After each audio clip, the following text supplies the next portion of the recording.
Between the various devices that have come out for the performance of ABIC, I've been performing for the procedure for about 7 to 8 years at this point.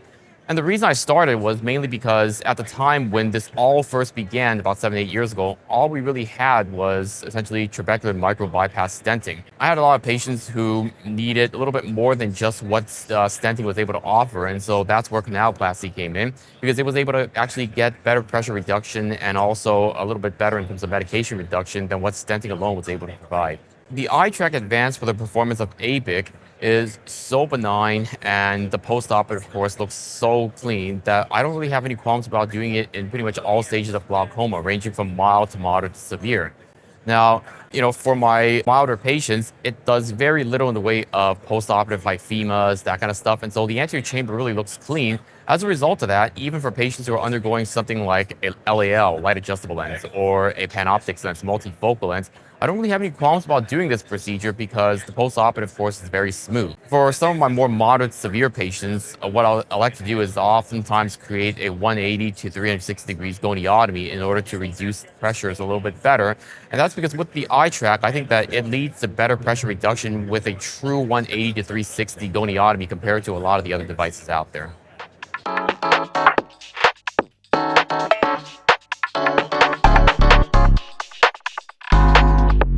With the iTrack Advance, I typically use it on all ranges of open angle glaucoma. So for anywhere from like mild to moderate patients, I'll do canaloplasty on it.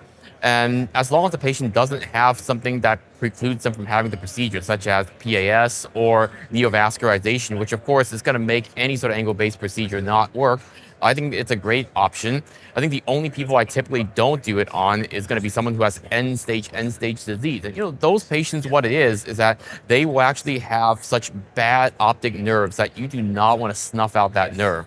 So for them, what I'll typically do is I'll do something like, a tube, a trabeculectomy, a filtering surgery, which, is more likely to get the pressures down as a one and done deal rather than messing with something in the angle. For some of the more moderate, severe patients who have glaucoma, I would like to usually do a 180 or 360 goniotomy, trabeculotomy with the device.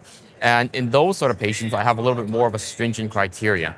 Typically, I tell patients you have to be off of blood thinners for about 2 weeks prior to the surgery and stay off it for another 2 weeks after the surgery in order to reduce the risk that they get post-operative liphemas. On top of that, I like to typically tell patients that they want to keep their head elevated on a couple of pillows for about 2 weeks post-operatively.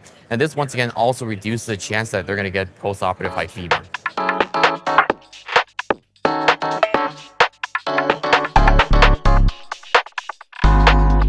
Well, I think when it comes to success with any sort of angle-based procedure, the first step is, of course, good visualization. So start out with a good en-face view of your angle so that you can see right in front of you that you have all the nasal structures present and that what you're entering is actually Schlemm's canal and that you're not creating an inadvertent cyclodialysis cleft in the process.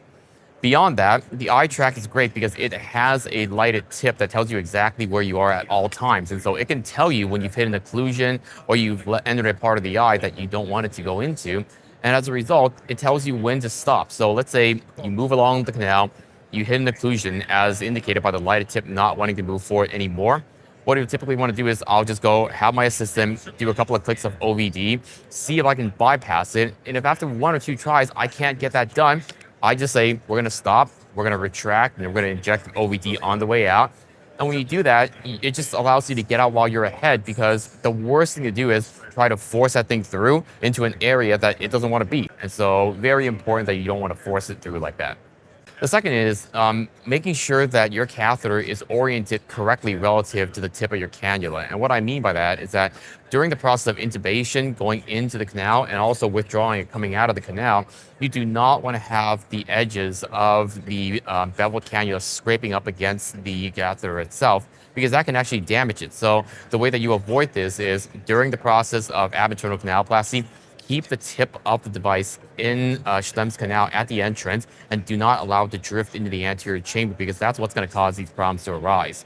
The third thing that makes iTrack successful is to actually do the procedure through a paracentesis wound. Now, we've all been taught through the various MIGS devices out there that we want to use your phaco main wound to do the procedure. But the thing is that this device is a little bit unique. You're able to actually get 360 degrees in one cannulation. So you don't have to use the main wound. You don't have to do a forehanded followed by a backhanded pass with the device. And so as a result of that, you can use a paracentesis wound, which will, one, allow you to be able to maintain the anterior chamber in a much more stable state. So it leads to decreased depressurization and the risks associated with that. But on top of that, when you approach it from 4 o'clock hours away from the nasal angle, what that does is that it allows you to bring the device into the eye at an angled tangential approach so that once you start the process, the catheter will enter Schlemm's canal at a perfect angle so that it results in a much lower risk of causing something like a cyclodialysis cleft.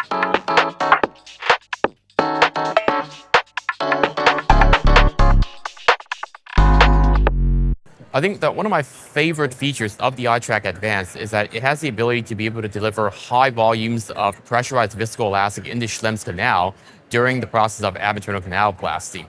It's been shown using OCT studies that this actually has many advantages compared to other devices out there.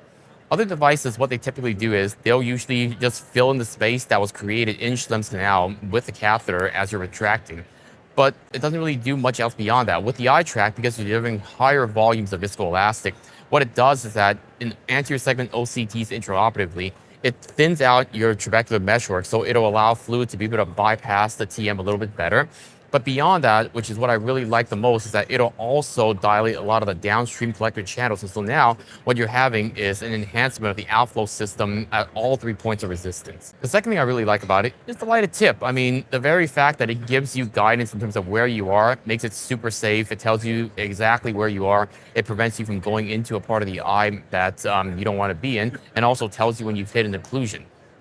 And then finally, it's the fact that you can go 360 degrees with just one go. So the fact is, I can just go in through a paracentesis, I can thread it all the way around 360 degrees, and then perform canaloplasty on my way out with injecting OVD, and I don't have to use the main wound. And what that translates into is that when you use a smaller wound, you have a much more stable anterior chamber, therefore better visualization, less chance of damaging other structures as the anterior chamber shallows, but also lower chances of complications such as a decimated attachment, for example.